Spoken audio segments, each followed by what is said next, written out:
today is the opening parcel data para kadudong na siya parcel tulo ka buok ni abot dungan. Og kani nga mga parcels para maginikan dudong tanan isa ni is diaper kanang first gina-open ako. As vegetarian mommies, gabi gyud akong pangita pa paagi para maka-save sa mga gamit ni dudong. Like kay Ichi, layo ra gyud kani siya sa prices sa gawas pero yung quality same ra gyud kayo. Kani ikaduha ka parcel nga pong gina-open is Pum Soft ni siya nga kuan wipes. Wet wipes po ni mo pinakauna nga purchase niya ani nga product. I mean pinakauna nga purchase na mo, pinakauna nga try na mo aning Pum Soft. So kuha pa bisa siya gi-open na ako siya after na mo siya na abri na isumok gid siya das iyang scent is mild ra gid kayo. And syempre kani katulong nga parcel apil na gid ni siya sa mga needs ni Dudong ay mo ni mong mosquito repellent nga gamit diri. So good 3 months si Dudong nga na discover na mo ni wala na gid mi ga mosquito ngud ani niya. Wala sad ko kabalo og unsay tawag niya ani ay basta kay mosquito repellent siya nga murag green yang color na liquid sa sulod tapos isaksak lang nimo siya tapos na siya ibuga pa nagsabi di mo siya makita ang gabuga wala pod siya baho wala humot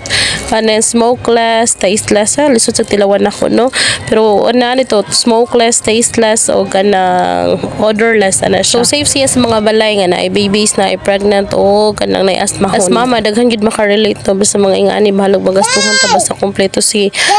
atong mga anak sus wala gid makatupong sa kalipay pag mama ta wala na gid para sa ato permi na lang gid para sa atong anak kani gabi na alas 6 na ni alas 6 man akong taman basta Sabado din ako ni siya nagi-film pero karon pa na ako siya basta gani Sabado dili na ako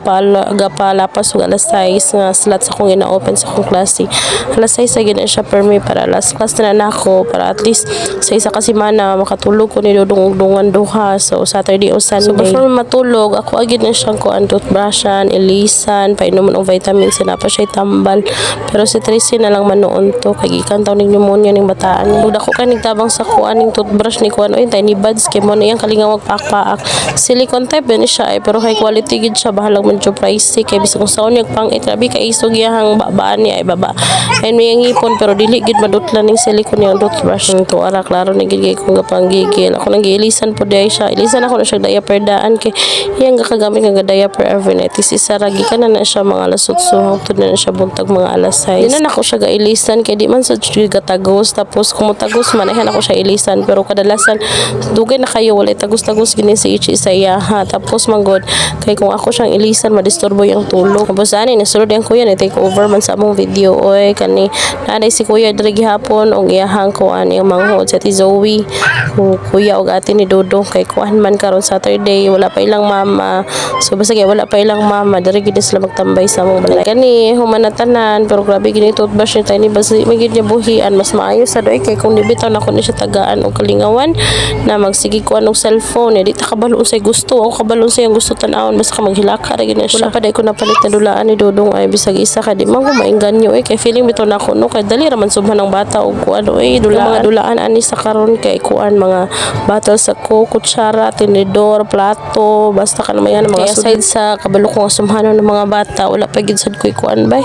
wala pa gid kapalit tawad ang mama mo maura gid para ra gid sa gatas ng makaya kani kapuyan mo kog edit to Troy ambot karon na fast forward ni siya yo kani before magtulog maglingas-lingas pigid na siya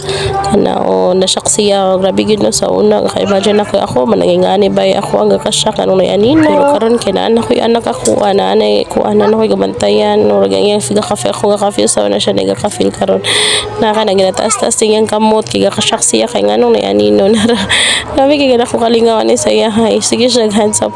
kay ang tanawon gid tong anino ora lang gid ako kabalo pa gid ko sa feeling sa ingani nga time no sa mo tagid karon nga daghan na kay problema ug gabalik sa ko nostalgic kayo bang mga moment kay ingani itong bata-bata igo lang ta mag brown out magpakon ko ta magatong mag-ana-ana ra sa atong kamot magpairo-iro time nga di pa ta mo problema sa kwarta di pa ta mo problema sa kinabuhi igo ra gid ta magdula-dula magpabadlong sa atong ginikanan di tanawa ra nagabagabaan na daghan na kay problema sa kinabuhi pero sige lang batanon pa mangunsad ta dili pa gyud ta kasabot kung unsay lang gibati pod sa una sa mataw di pa ta maka-experience ay hapag gyud ta maka-relate pa sa kita na mismo bitaw ang naa sa ilahang sitwasyon pero di pa gani awa basta gada kayo